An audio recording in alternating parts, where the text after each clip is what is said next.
بأسمائك الحسنى الذي كافيات، أنت الذي وفقتني في دنيتي، وأنت الذي حققت كل الأمنيات.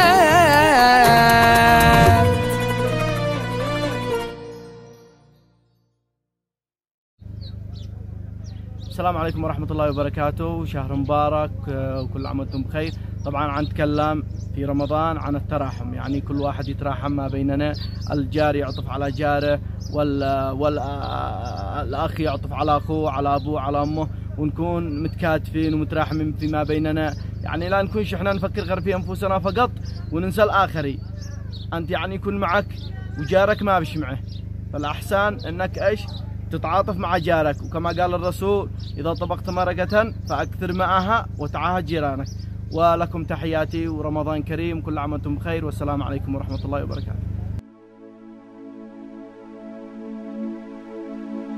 بسم الله الرحمن، بسم الواحد الديان، بسم الذي يعلم بظاهرنا ويعلم باطنه، وثم أما بعد يا فاهم في القيفان، وفاهم إن القافية في شطرها متوازنة، والجلجل الجوفاء والتشبيه والعنوان، وفاهم التجويد بالذات الحروف الساكنة.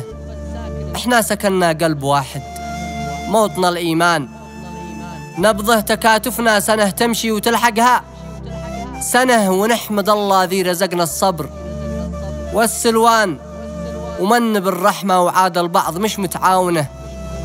الله رحيم تراحم ويسعوا لصلح الشان، عليك بالرأفة إذا تخشى الرؤوف وتآمنه، فعيش ما بيكون لا تسعى لما لو كان، فعيش ما بيكون لا تسعى لما لو كان، وخلها بالنور ما أحلى البساطة فاهنه.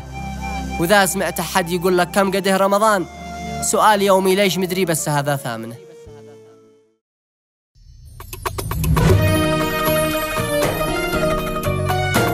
بدايتي يا رب مصدر قوتي، بأسمائك الحسنى الذي كافيات، أنت الذي وفقتني في دنيتي، وأنت الذي حققت كل الأمنيات.